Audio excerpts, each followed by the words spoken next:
Hello दोस्तों, स्वागत है आपके अपने यूट्यूब चैनल सक्सेस विथ मस्ती में। मैं राधे श्याम यादव आपको अपने यूट्यूब चैनल सक्सेस विथ मस्ती में हार्दिक स्वागत करता हूं। दोस्तों, आज मैं यूपी बोर्ड के बच्चों में हो रहे तनाव को लेकर के एक छोटा सा सेशन करने वाला हूं।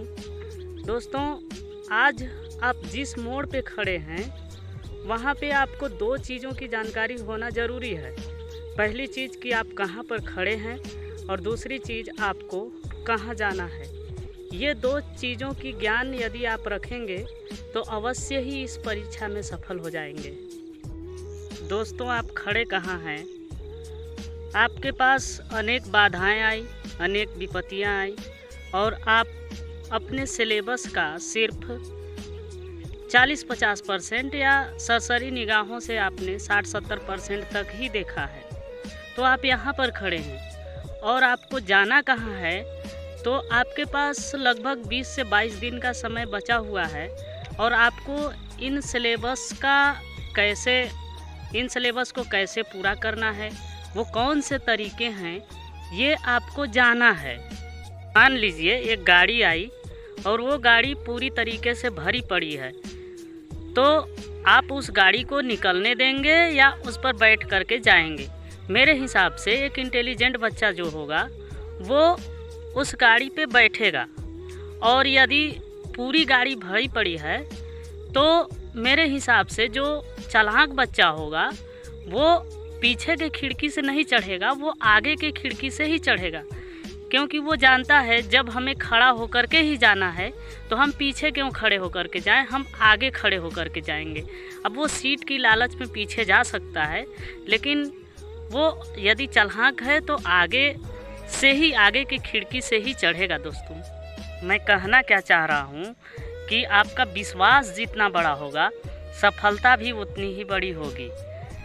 आगे से चढ़ने में जो आनंद है वो आनंद पीछे से चढ़ने में नहीं है। आपने प्री बोर्ड की परीक्षा दी, प्री बोर्ड में आपके अच्छे अंक नहीं आए और आप ये विश्वास कर लिए कि मैं तो अच्छा कर ही नहीं सकता। यही विश्वास आपको सफल होने से रोकती है। ये प्री बोर्ड के क्वेश्चन पेपर आपका ये निर्धारण नहीं कर सकता कि आप परीक्षा में अच्छा नहीं कर सकते।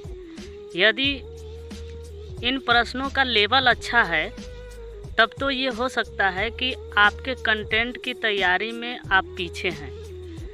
अन्यथा जो कंटेंट राइटर होता है वो यह दिखाने के लिए कि आपका तैयारी अच्छा नहीं है, वो कठिन कठिन प्रश्नों को सुसज्जित कर देता है। इस परीक्षा की घड़ी में जब आपके पास 20 से 22 दिन बचे हों, उस समय आपको अपना कॉन्फिडेंस लेवल बहुत ही हाई बना करके रखना पड़ेगा।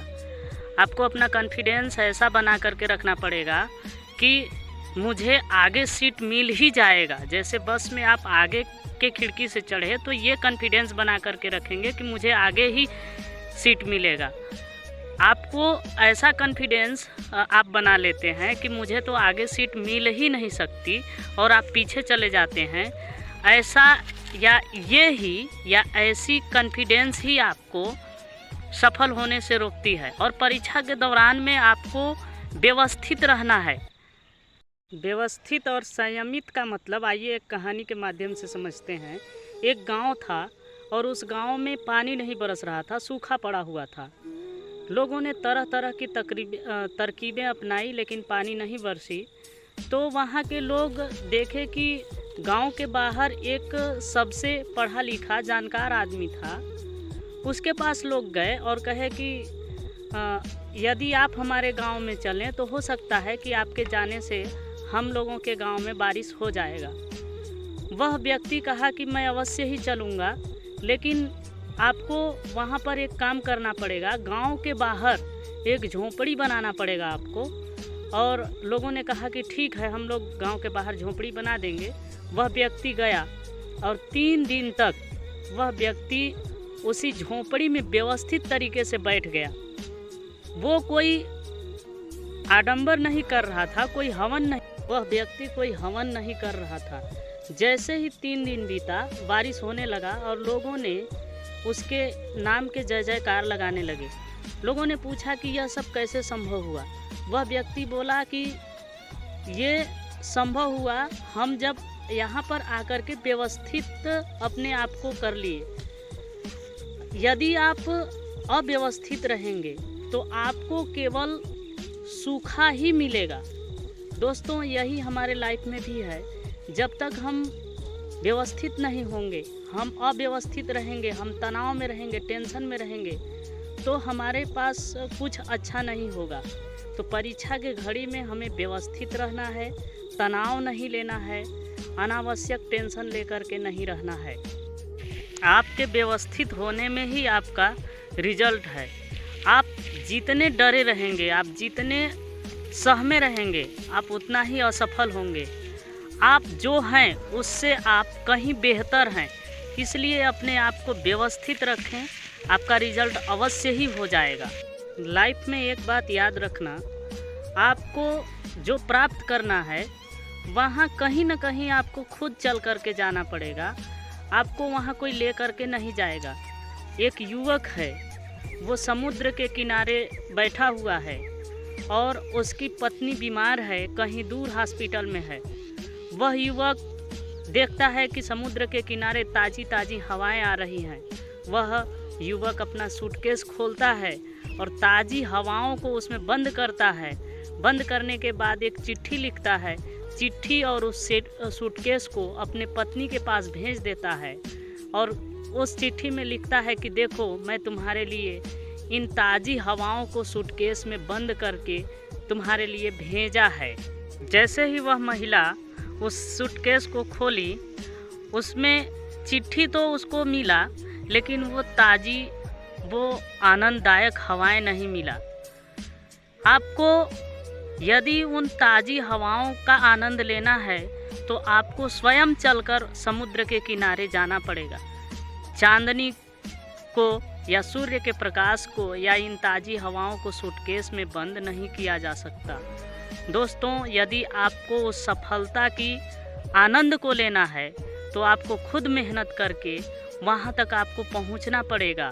आपको वहाँ कोई ले करके नहीं जाएगा। मेरे कहने का मतलब है कि हम सब एक भीड़ तंत्र का हिस्सा हैं। भाग तो रहे हैं, हम ये देखते हैं कि हमारे साथ वाले ने ये पढ़ लिया, वो पढ़ लिया, अरे वो कर लिया।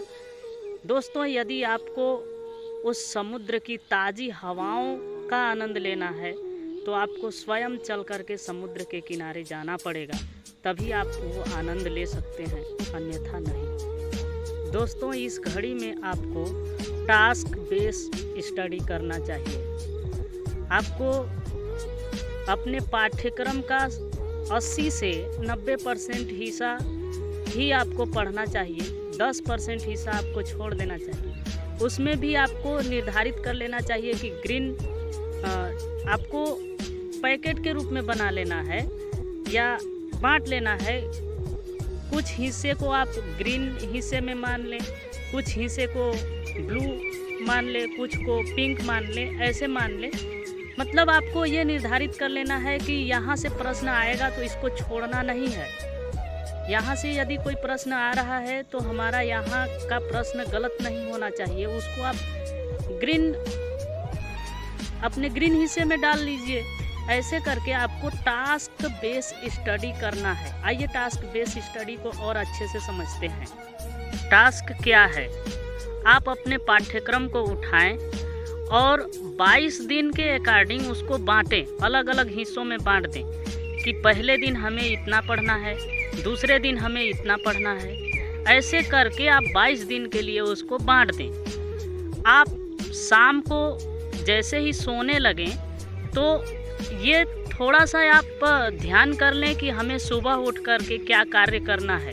आप जैसे ही सुबह उठते हैं, आपका जो मुख्य कार्य है, आपने जो रात में चिंतन किया था कि हमें सुबह उठ कर के क्या करना है, उस कार्य को सबसे पहले करें। उस कार्य को यदि आप सबसे पहले कर लेंगे तो आपको एक संतुष्टि मिलेगी कि मैंने अपने इस कार्य को पूर्ण कर लिया है। दोस्तों, टास्क एक प्रेशर क्रिएट करने का तरीका है। आप यदि टास्क लिए रहेंगे तो आपके ऊपर प्रेशर रहेगा। जो प्रेशर है वो पॉजिटिव प्रेशर है। ये आपको व्यवस्थित बना करके रखेगा और संयमित बना करके रखेगा। दोस्तों, इस घड़ी में आपको बिल्कुल ही अनावश्यक टेंशन नहीं लेना है। आपको चिल रहना है, खुश रहना है हमेशा। और आप यह ध्यान रखें कि आप जितना सोच रहे हैं उससे आप कहीं ज़्यादा बेहतर करेंगे। आपको अनावश्यक टेंशन नहीं लेना है। मैं ऐसा उम्मीद करता हूँ कि आप लोगों का सभी का अच्छा रिजल्ट होगा। तू रख हौसला, वो मंजर भी आएगा, प्यासे के पास चलकर समंदर भी आएगा। थक कर ना बैठ है मंजिल के मुसाफिर, मंजिल भी मिलेगी और मिलने का मज़ा भी आएगा। जय हिंद।